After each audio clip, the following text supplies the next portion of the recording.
Okay, hello. This is a training on using federal and state websites for career advisement. We're really going to focus today on trade schools, apprenticeship, and labor market outcomes, and how you find that information in career advisement. I'll try to make this presentation as brief as possible, but we will be covering several websites. All right. So the purpose of the presentation is that at the conclusion, you will be able to describe career pathways beyond four-year colleges, identify key federal and state career resources, understand labor market data, and improve student advisement practices as a result.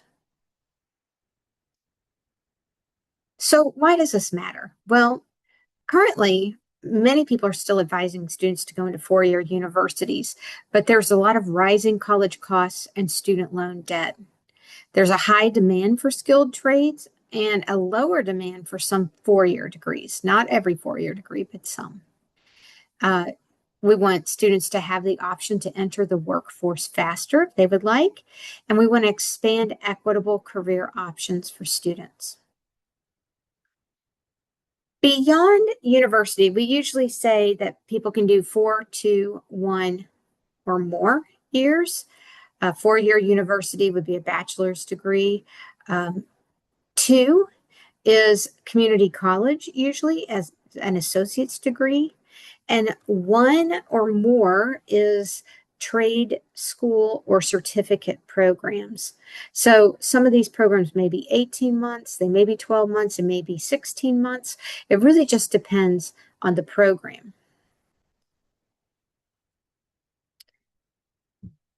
I want to point out some things about AI before we start. There's a lot of conversation about, is AI going to hurt students? Well, certainly it can. And when I say hurt, I mean in terms of entering the workforce and knowing how well their career is going to progress over time. In other words, you might enter a career that exists today, but it ends up being reduced or replaced by AI. So in a 2026 Gallup poll, high school students were asked if AI benefits for the workforce outweigh the risk. And only 15% believed that the benefits of AI actually outweigh the risks of AI in terms of workforce. 37 kind of weighed it equally, like, yeah, it is a benefit and it is a risk. And 48% believe the risk of AI outweighed the benefits for the workforce. That is really important to know. Students are thinking about it and they think that, possibly AI is going to hurt them. About 70% of college students see AI as a threat to their job prospects. So that's a huge proportion of our students. And the reason I'm bringing this up is because if you have not encountered students asking you yet, hey, what about AI? Is this still going to be a good career choice given AI? They're going to start asking if they haven't already. More students are reportedly seeking majors that teach human skills. And part of that is because they don't want to be replaced by automation, robotics, or AI. There are a lot of myths, though, about entering trade careers and still a lot of stigma. And that is unfortunate. It's not the same necessarily in other countries. And we want our students to really find their fit. So a myth that we run into a lot is that trade jobs are temporary and don't offer growth. Well, you can certainly meet plenty of people who've been in the trades for years, cosmetologists, plumbers, HVAC. So these trades are not just temporary, they are long-term, and many of them are growing at a significant rate. Myth number 2 is that trades don't pay well. Well, with any degree, it's important to look at the pay. But there are many trades that pay quite well, and we'll look at some of those in a minute. And if you've had to have a plumber or an electrician come to your house lately, you know exactly what I'm saying. Many of these trades pay very, very well, and people are compensated for their time and their skill. Number 3 is that trades don't require any real skill. That could not be further from the truth. Many times the skills are developed over a long period of time, just like four-year university. You'll see some journeymen, we'll talk about what that is in a minute, that have a 4 to 5 year apprenticeship. So they are developing those skills. They're learning how to assess and diagnose. They're learning how to treat problems that arise. So many of these trades take a lot of skill. The trades are only for men. That could not be further from the truth. I actually know a brick mason who prefers to hire women because he says that they can fit in tight spaces. Their hands are a good size for working with bricks, and being able to get into those kind of tight spaces. And also, this kind of dismisses this idea that trades are for men. It dismisses those tech careers that are trade careers. It dismisses cosmetology and culinary arts and lots of ones that women have been attracted to for a long time. Myth number 5, skilled trade jobs are physically demanding. Well, some are, but that could be true of somebody going into a bachelor's degree as well. Some are going to be more physically demanding than others. You could get your medical degree and have a physically demanding job. For example, a surgeon stands for hours on end in the same place. So just being able to think in nuance about this, like this is not a one size fits all. We want to challenge those myths. Understanding labor market data. This is going to be one of your greatest challenges. And today I'm going to give you some quick tools so that you can easily help students understand labor market data. The first concept I want to introduce you to is projected growth or job growth rate. The projected outlook of a career tells us, is this career likely to continue to grow over time? This is an important number because we want to know if a student goes into this career, is there a good chance they're going to get hired? The second thing is being able to identify median wages or salary information. And then, is there a demand? In other words, what does that demand look like? Are there 400 jobs that are going to be filled over the next 10 years? Or do we need 50,000 jobs filled in the next 10 years? So it's important to understand, what is the demand? AI is, of course, increasing the demand for skilled trades. So this is also playing a role. And because of the low 4-year university return on investment, more students are going to be looking at these careers. So you want to know how to find out accurate information. So here are some labor market data. It's pretty basic. Now, you may be looking at this table and thinking, I don't have time to fill out tables of this stuff. You don't have to. I'm going to show you how to think about these in a comparative way so that you can have a conversation with students. The first 2 careers are considered somewhat similar: aerospace engineering and physicist. Note that one requires a bachelor's or a master's. One requires a master's or a PhD. So if you go the physicist route, you'll be in school longer. Now, if we skip over to salary, you'll see that if you go to school to be a physicist, you're likely to make pretty good money. The median salary for a physicist is right at $166,000, which is more than the aerospace engineer makes. Now, of course, they went to school longer, likely, so that makes a bit of sense. However, where you really get a different story is when you look at the projected outlook. There's 5 to 6% growth in the need for aerospace engineers. But in sum total, they're estimating that the demand will be adding 4,500 jobs by 2034. That's for the whole country, 4,500 jobs. But when we look at physicists, the outlook is worse, 3 to 4% growth. And they're projecting a need of 1,500 by 2034. That's not a lot. So if you become a physicist, you're going to have to be very competitive in your field. And that means leaning heavily into research and some other things, likely needing internships and other types of opportunities. Now, here are 2 related careers: aircraft mechanic and avionics tech. Note, one requires a certificate or community college, and the other requires a certificate only. So you may get less time in school as an avionics tech. And notice that the avionics tech actually makes a little bit more, okay, at $81,390. But do we need more avionics techs, or do we need more aircraft mechanics? Well, There's only 3 to 4% growth in aircraft mechanics. But look at this demand number. That 3 to 4% growth is going to produce 11,300 jobs. That means that there's a lot of aircraft mechanics right now, but we're still going to need more. That's why this 11,300 is a larger number than this 1,800 down here. There are fewer avionics techs. We need 7%. That is a big growth rate, but that's only going to create about 1,800 jobs by 2034. Aircraft assembly versus electrician. So there's a lot of electrical work in aircraft assembly.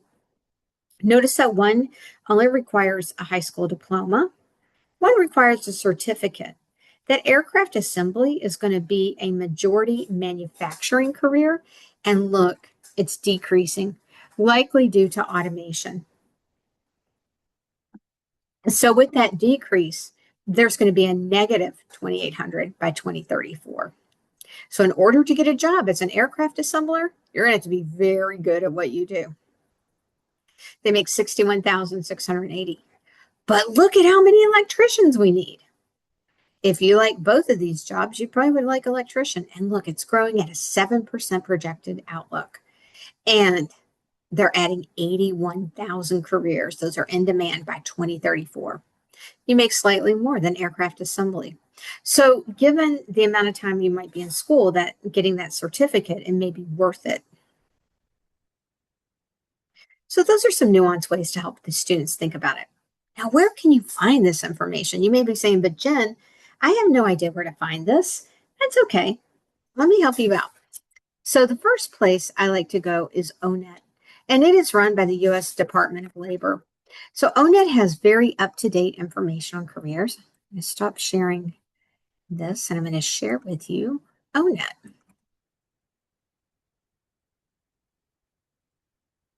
Share the screen.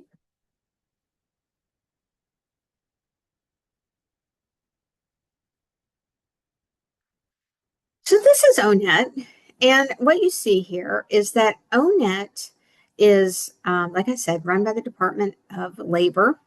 And when you get to ONET, all you have to type in is ONET in Google, and this will come up.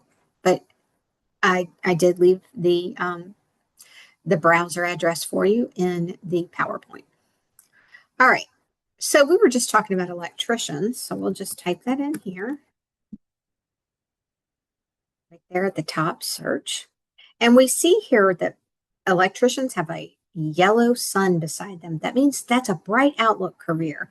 And the chances are you're going to get a job as an electrician if you get that certification. There's a description of what electricians do. It tells you daily tasks that they might be involved in. Some technological skills they may need. But what I want to show you right now, you can find the training and credentials needed for your state here if you want. But right now, we're just going to look up how to find out how much money you can make as an electrician. So when we scroll down to wages and employment trends, we see that electricians make on average $62,350. That is nationwide. So let's look in California. And I'm going to add a zip code here. Now note there are currently 819,000, almost 819,000 employees in electrical work. And that's how come when we look at 7%, they're going to need, that's a lot of demand. We can also look at California state trends. All right, here we go. Now, when I look at California here, I see that people make more in California as an electrician than they do nationally. That should make sense to you because of the cost of living. But now let's look by that zip code. And we see that if you're in Los Angeles, near Long Beach, you're going to make slightly less than electricians throughout California. It's pretty negligible. It's about $400 difference, but it's just good to know that Long Beach is paying a little bit less.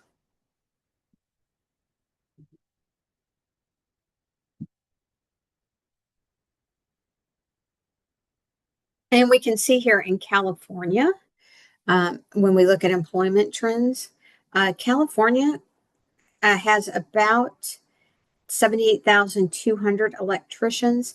And here's a number I really want you to look at.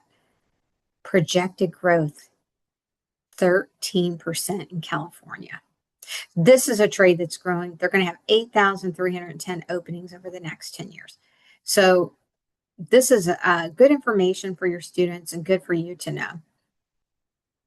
If I had a student who was looking for a career, I would probably say, hey, you might want to think about this. And if they asked me for information about a career in electrical, I could give them some of this data. And you can compare careers because you can actually say, well, look, here's electrician. You also said aircraft mechanic. Let's look and see who's paying more. All right, I'm going back to the PowerPoint now.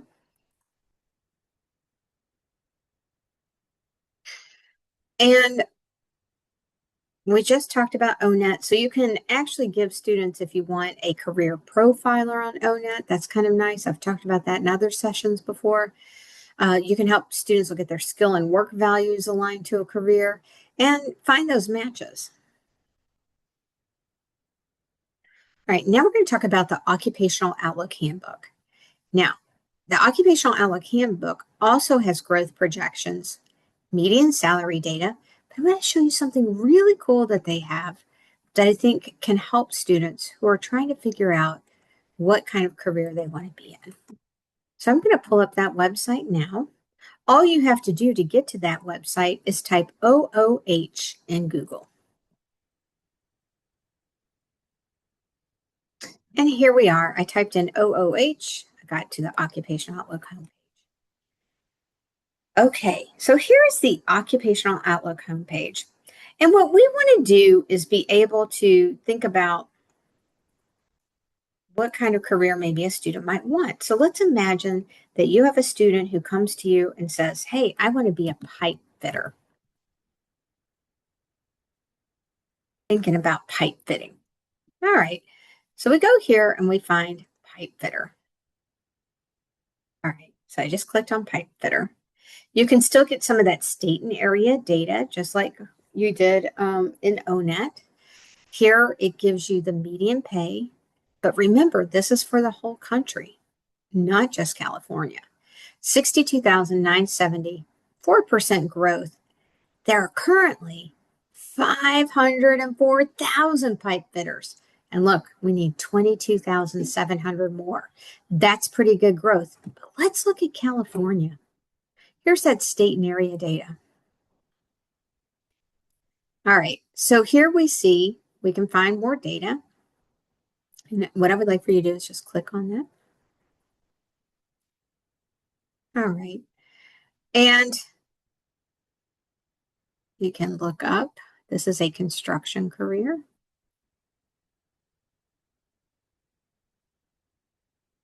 And we can look up pipe fitters. Here we see pipe layers. That's the closest one I see. So I'm going to click on that. All right, so let's see how this looks in California.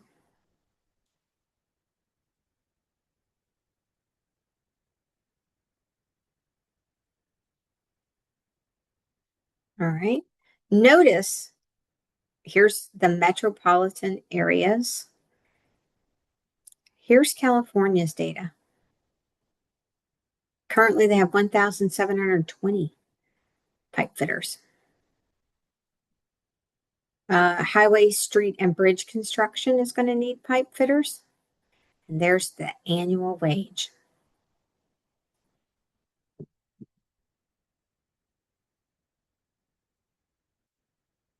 And if we click on this one, you can get lots and lots of information. So I just wanted to kind of show you where to find that data. But in the meantime, I want to go back to our first page. So this page will tell us a little bit about what they do. There's a video your students can watch, work environment, how to become a plumber, pipe fitter, or steam fitter, what kind of pay you can expect. But here's a really, really, really cool feature. You'll see here where it says similar occupations. What if they're, sitting in front of you saying, well, I think I want to be a pipe fitter, but I, I don't know. I want to do something like that. Well, okay, here's some similar careers. Boilermakers, median salary over 73,000, and that's with a high school diploma. Um, there's, of course, here's the electrical again, maintenance and repair. Here's one, millwrights. A lot of these have mechanical skills. And so you can look and see these are about the same pay and about the same level of education. So you can look at any of those welders, cutters, solderers. So your student might look at all these and say, yeah, let's see what's of interest. Imagine your student says, well, I have always been interested in welding. Okay, we can look at that. But notice here, there's a bit of a sluggish growth in welding. It's only at 2%. So, however, they're thinking of adding 9,900. So we'd want to look at that state and area data and see how that plays out for our student. That's not the one I wanted to show you. I'm sorry. So we could certainly go to this. And again, we're going to pick out those construction careers.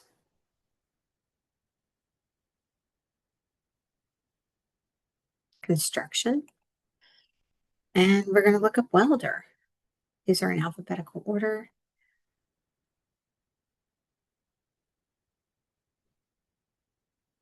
Our welder's not, I don't see him in there.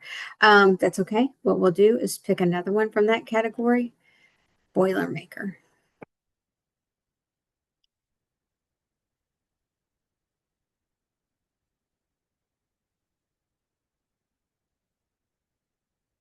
And so here we look up Boilermakers, hourly wage, annual wage, and we see states with the highest employment for Boilermakers, number 3 is California.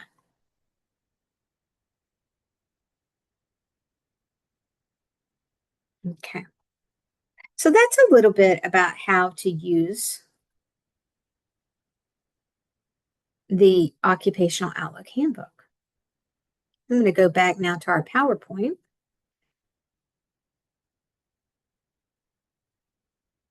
So you can find those similar occupations there. All right. Now, what about apprenticeships? What if your student knows what they want to do? They can get paid hands-on training in an apprenticeship, which combines both work and classroom instruction and helps them work toward industry recognized credentials. It's called Earn While You Learn. Trade schools are classroom-based short-term programs, usually certificates, and apprenticeships are paid training with on-the-job experience.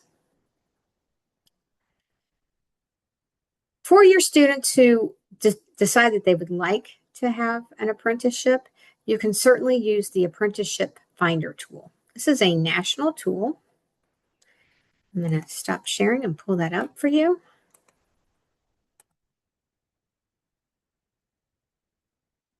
And there they have information about National Apprenticeship Week. And you just scroll down here to I'm a career seeker and get started.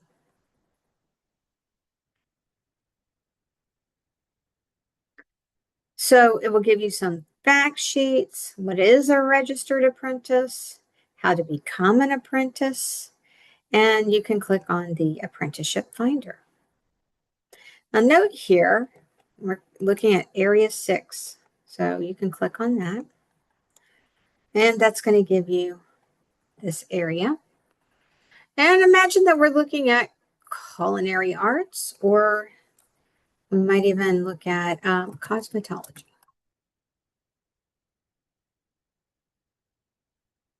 Right now, it does not show me any apprenticeships for that area. We could try something else. Let's imagine that our student says, okay, well, what about culinary arts?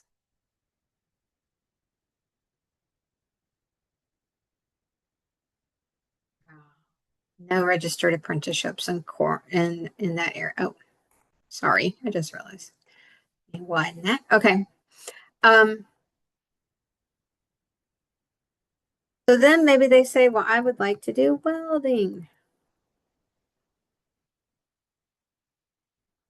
And all of a sudden, we see that we have some things in the area that are related.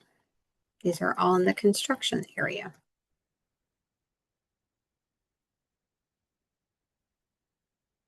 So you could certainly search on this database for an apprenticeship, but we'll look at some others too.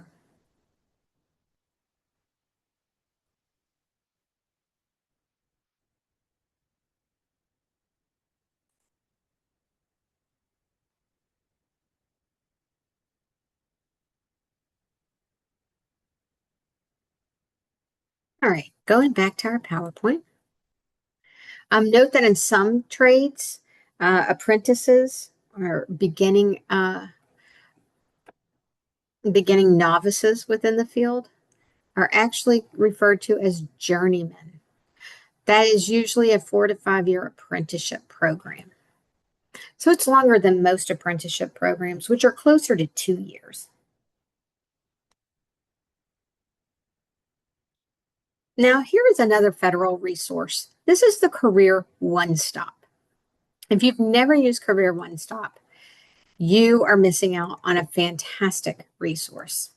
And I think today is the day that you should learn about it. So I'm going to share this screen with you. All right, here we go. Career One Stop. Like I said, if you've never used it, it's so worth getting to know. Here you're going to find assessments like interest and values inventories. There's career videos, information on the highest paying careers. If you click there, you can actually look by state. For example, California. So we can find the highest paying careers. Some of these, and notice there's many over 200,000, but most are in the medical field. But if you look on page 5 here, I happened to look at this earlier. Nuclear medicine technologist, associate's degree, 155,000. Air traffic controllers, associate's degree, 152,000. And your students can click on those and learn more about those careers and what they do. They will see a video. They will see the employment trends. So notice that there's only a 4% increase, and that's only going to be 240 jobs in California for air traffic controllers. But let's go back and look at that nuclear medical tech.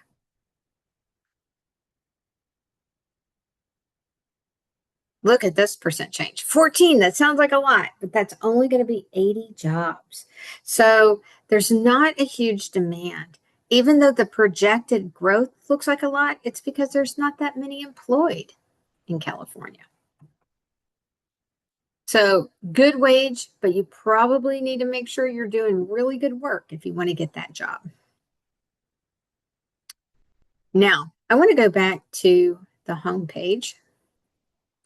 And I want to show you, they have great job searching tools, resumes, interviews, job finders. And you can click on that. And students can learn a whole lot about practicing their job application, writing those resumes and cover letters, developing references. Like, how do I get people to be my reference? What to do in a virtual interview? So here's a lot of information that you don't necessarily need to give to students yourself, but you can point them to this great resource. Another really cool resource on Career One Stop is under Resources For. And here, there's a lot of information on people with disabilities. So if you have students with disabilities and you want to talk to them about the difference between 504 and ADA, or job search resources, or how to disclose a disability, this is a great resource. Even better, they link to job accommodations. You could even use this in your 504 planning, but just scroll down here to accommodation information A to Z. And it's phenomenal. Um, Imagine you have a student who has allergies or cumulative trauma conditions.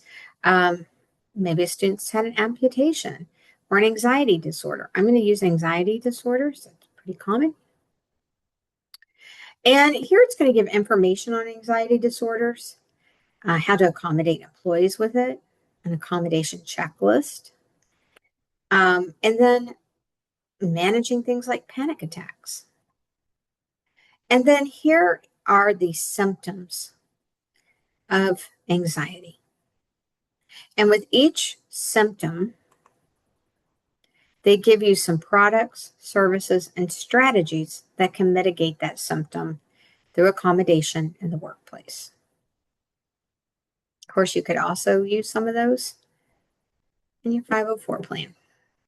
So you want to think about what is the symptom, how is it presenting, and those things. So the connection to that is from Career One Stop.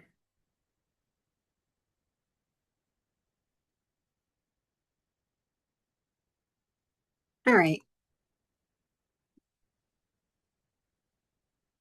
Now, when you get up here to job search,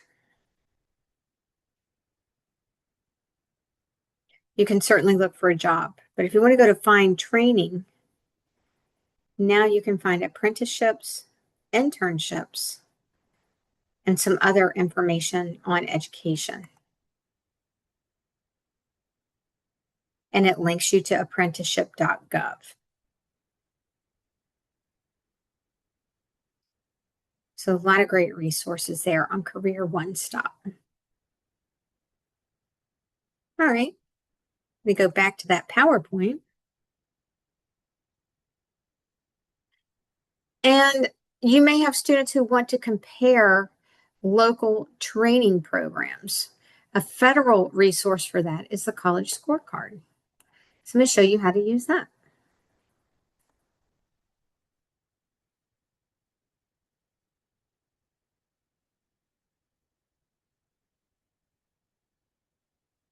Okay, we're going to pull up the College Scorecard. This is a dashboard that was created during the Obama era. Pretty good. They continue to improve it. The U.S. Department of Education has spent a lot of time on this over the last few years. Okay, the College Scorecard is going to give us a chance to compare schools using filters, apples to apples. I'm going to show you what I mean. I'm going to enter a zip code. And I'm going to say I'm looking at schools within 50 miles. Field of study. Well, let's look at that culinary arts again.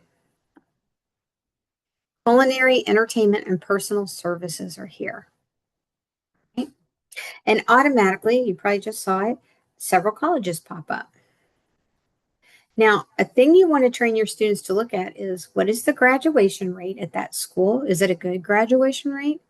How much does it cost annually? And how much are their graduates earning? Okay. So here in the middle, we have a 22% graduation rate. Well, that's not great. It's a little bit lower than the others. And the annual cost is higher, $13,000. So that would be a little bit concerning.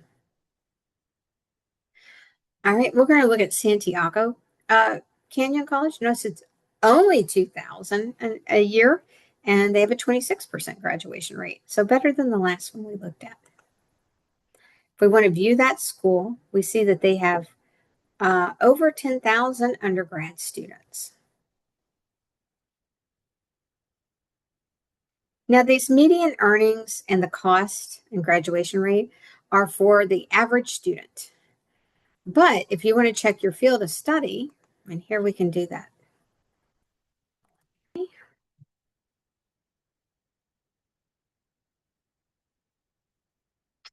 We see here that under culinary, entertainment, and personal services, they have cosmetology. It's an undergraduate certificate or diploma. So let's look at that. So again, their university or college has a 26% graduation rate, and the cost is $2,129 annually. Median earnings for graduates is about $56,000. But now let's look at the students in cosmetology. They've had 46 graduate recently, like in the last couple of years, and the median earnings are only $26,307. So this gives your student a way to think about this.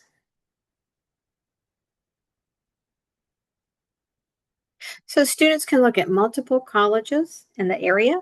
You could refine your search if you wanted to. You could say, oh, I only want things within 25 miles. All right, and it's going to recalibrate.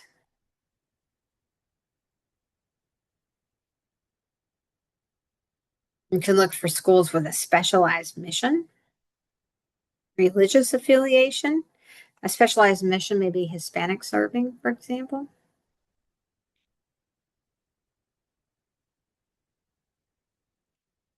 Right. And we'll go back to our PowerPoint. So that was the college scorecard. Great resource. All right. Now, I'm going to look at more sites here. So we looked at the college scorecard. If you are interested in only using a California site, here is one, dir.cal.gov. And we'll look at that site next. So you can look for registered apprenticeship, wage standards, and worker protections.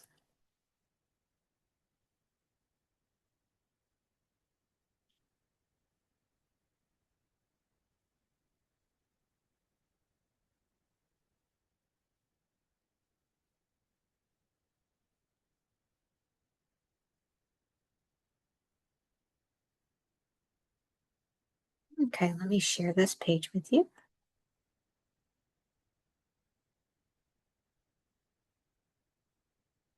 Here's that DIR, and that stands for Department of Industrial Relations. Notice up here, they have the apprenticeship right up here on the top navigation. And you can choose keywords. So again, we'll try culinary arts and do a search. And the nice thing here is that you can then choose your county. Let's choose a Riverside. And now we see that within that area, which includes personal services, we have barber, chef or head cook, and cosmetology. And we can find out more about those apprenticeships.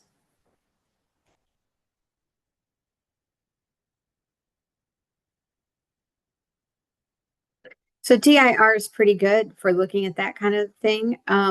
You can also learn a little bit about labor law if your students are interested in that, funding resources, how to become an apprentice. So a lot of good resources here. And I like that it's specific to the area.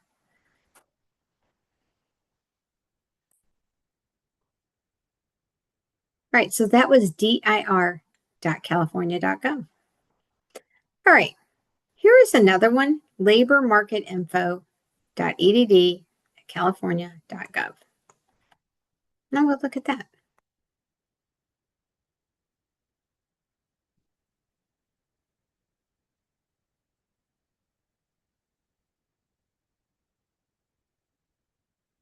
Okay, I'm pulling it up and I will share my screen.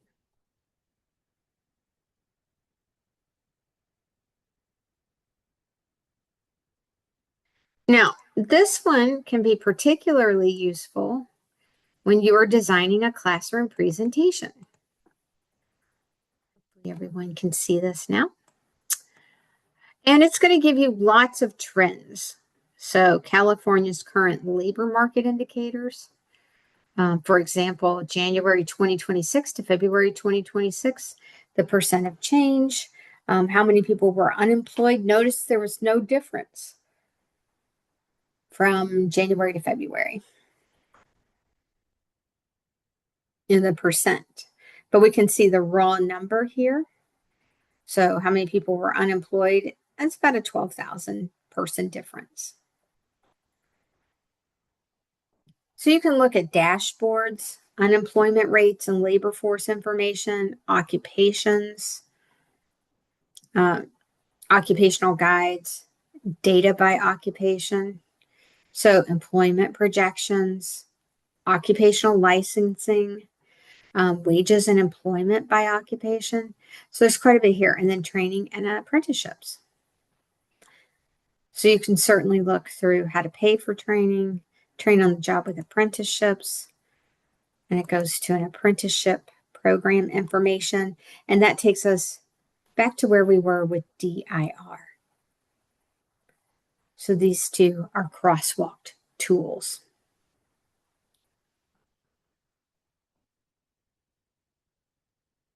Okay.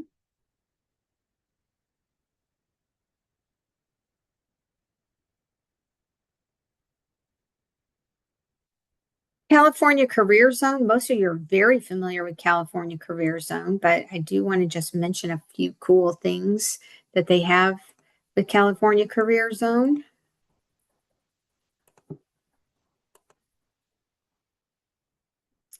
You can create an account. I do have an account. So I will show you that maybe in a minute. So there are some things you can do, like a skill profiler. You can learn all kinds of things here, resumes, how to build resumes, things like that. It's free to join. I joined it.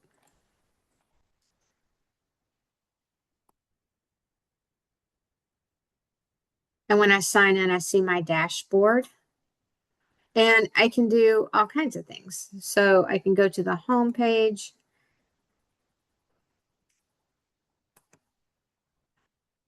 And I can learn about professional development, statistics, things like that. Now, I haven't built this out, but you certainly could. There's a media kit there. There's all kinds of information on here. When you go to I want to here on the top navigation, you can take the interest profiler. You can think about money choices. It's very comprehensive. You can think a little bit about research. And there's a letter builder, a resume builder, a reference list builder, setting goals, all of that. So it's really cool. You can research industry sectors, the cost of college, financial aid, really cool stuff on this site. So if we look at all occupations, it's going to start, it's in alphabetical order.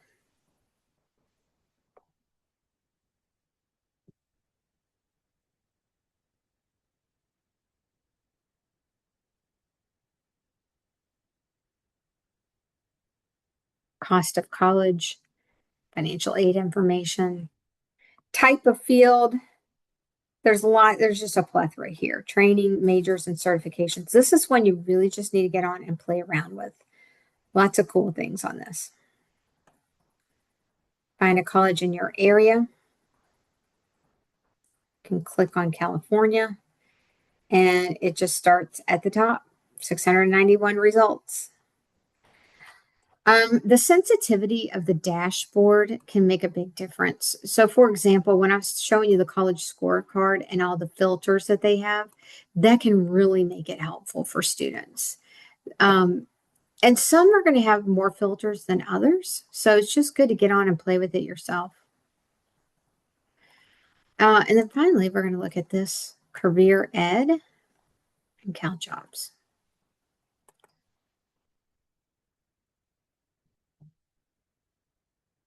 And I'll share my screen in just a moment.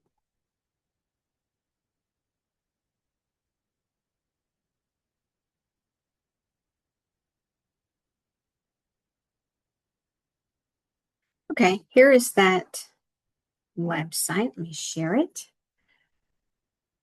Career education certificates. So this is California Community Colleges, and you can learn about degrees and certificates here, including apprenticeship and career education, also associate's degrees.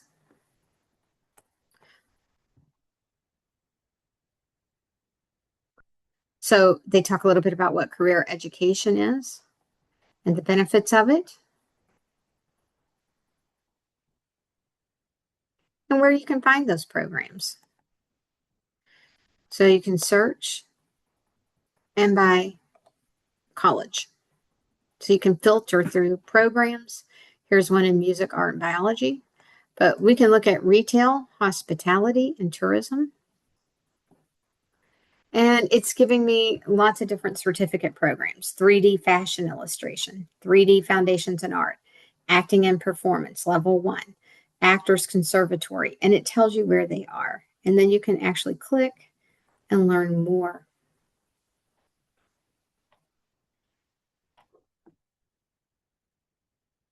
So if we wanted to see West Valley College musical theater with a theater focus, we can learn more about their courses and information.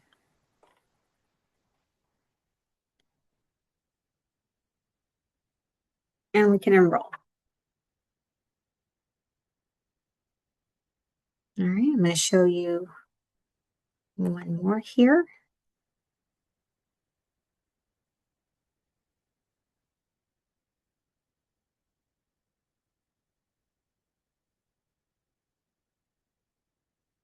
This is Cal Jobs.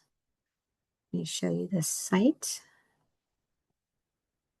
I need to share it with you first, or else you can't see it. Okay, here we go. All right, here for California jobs, you can look at a location. For example, we can put in that zip code we've been using. You can use city, state, county, zip. And then, yeah, let's look at HVAC.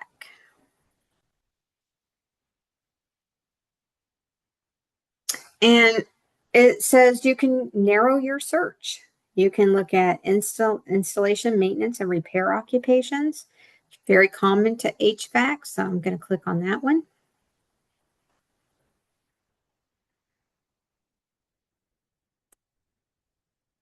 And we have jobs related to HVAC.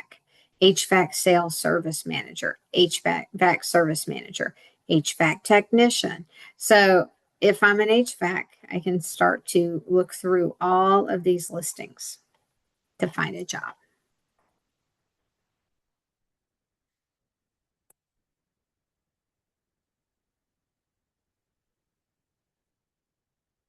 Really a plethora of things there. So you'll have to get on and play around with it, but I wanted to make sure I showed that one to you. When discussing these things with students, we want to promote informed decision making. I mean, that is the key here. How are you making your decision? Instead of just saying, well, I think I like this, or my uncle does that, or my aunt said this, we want students to really think about all the pieces of data. Those data pieces I talked about: projected outlook, growth demand, median salary, all of that. How much training is needed? When we do this, we can help people make better informed decisions, reduce their financial risk, and that's a huge one. And then align education with workforce needs, because if it's not going to fill a workforce need and they get a degree, they may actually be setting themselves up for a lot of debt without the outcome they want, which is a job. And we want to build confidence in career choices. I also just want to say to you to please use caution. There's a lot of predatory practices out there. One of the most recent ones you may be hearing about are your PACE programs.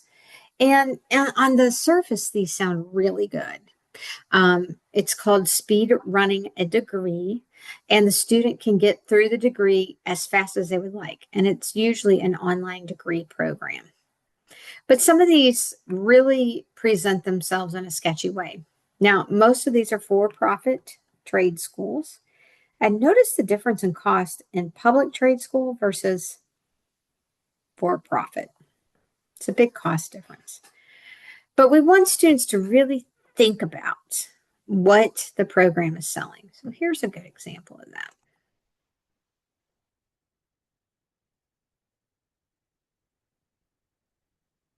So this is University of Maine at Presque Isle, and it's a 100% online English degree, your pace.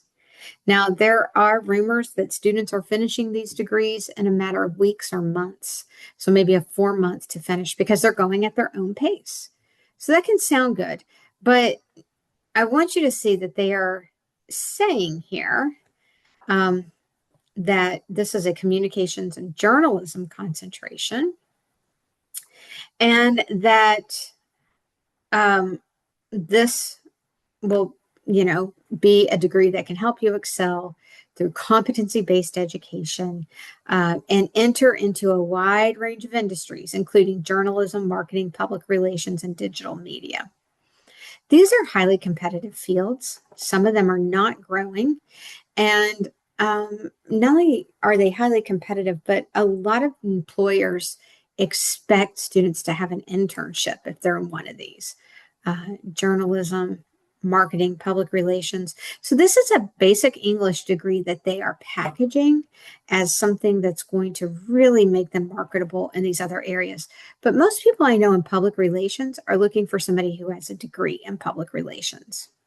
The same with marketing. They're not looking for an English major necessarily.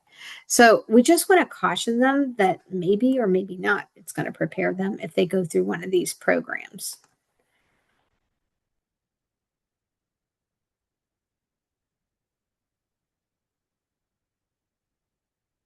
So some best practices here are to use real data in counseling and classroom presentations. Show students how to get data. When they are Bureau of Labor Statistics, Department of Labor Statistics, those are going to be updated every year to 2 years, and that's going to give us some good information. Comparing schools and colleges by the same data, how much is it going to cost? How many people actually graduate? What do we know about the licensing rates for these degree programs? And encourage this exploration early. I say no later than 10th grade. They should be already narrowing down their post-secondary options. So that's really important. We also want to normalize all career pathways, whether it's tech school, certificate programs, university, community college. All of these have great value. And you can't go by the degree to determine how much you're going to make. It's a little bit of anyone's game right now. Guide the tool use so that you can teach students how to do it. And the best way to become a good guide is to practice it yourself. Some challenges is that you can get into information overload, and some of you are probably feeling that right at this moment. So I would say a better way to start is maybe starting first with looking at occupations and how much they pay and projected outlooks, just starting with maybe 2 websites. And that way your students aren't bombarded by 8 to 10 websites. We just want them really to see 1 or 2. Both parents and students need this information early and often. So the more that you can include parents, the better, because they definitely influence their child's career decision making. Combat misconceptions about trades. And although there's often a limited awareness of the resources, you want to constantly be putting these resources out to them so that students can start to recognize, oh, yeah, we did talk about that. All right. That is the end of this presentation, and try to make it as fast as possible. Thank you so much, and I wish you the best of luck with the rest of this school year.